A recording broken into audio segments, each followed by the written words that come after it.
One, two.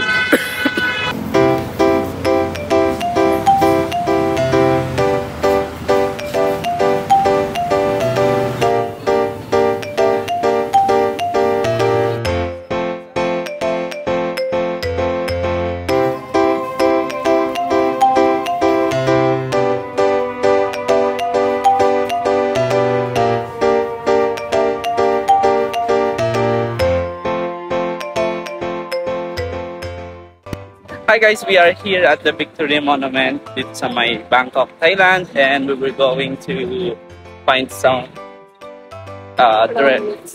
dress working attire para sa kanya kasi hindi niya nagustuhan nung minsan sa may Chatuchak, di ba? Nanggaling namin sa Chatuchak guys. Kaso, ano siya, mapili siya sa damit. Cool.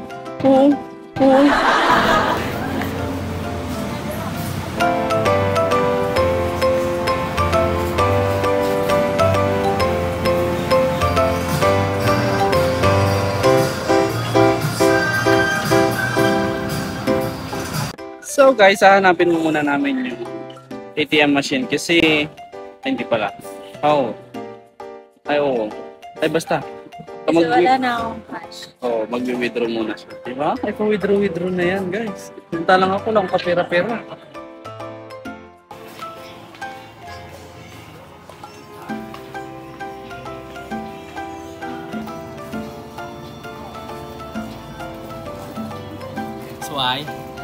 Sway Mac.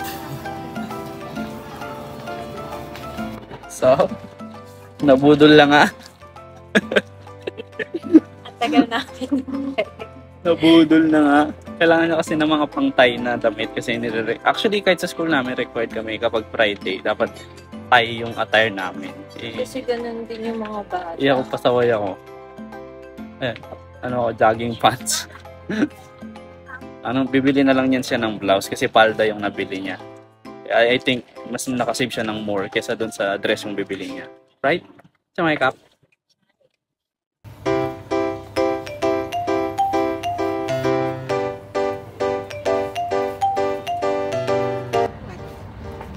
This or this? Tanungin mo sila. Malay ko sa mga damit na yan.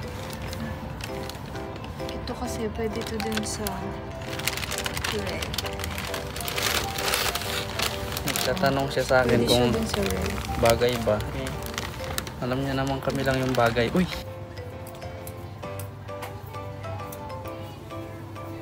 Oops, no. Ito lang gusto ko to. Ang kulay. Hindi, para sa akin. Ay, sa'yo ba? But, Ayan. maganda ba yan? Tamang pakit lang habang pumipili siya ng damit. Maganda ba yung ganito? Sa susunod, yung mga nagtitinda, dapat magtinda kayo. Isang damit lang ha, para hindi na mamimili yung mga babae. Bilhin na lang nila.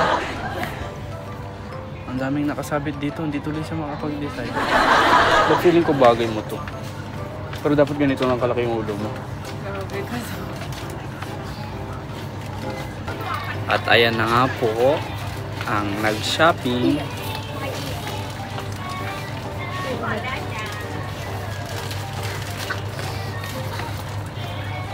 At ito na nga po guys, hindi pa po kami nakakalayo doon sa isang store at may pinipili na naman siya dito.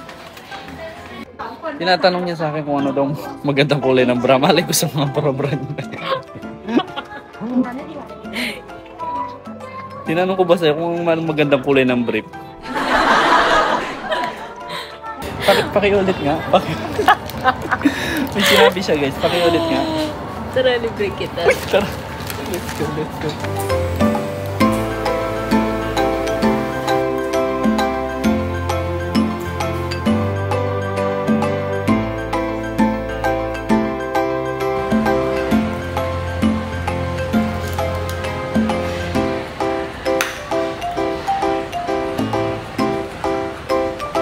Sarap.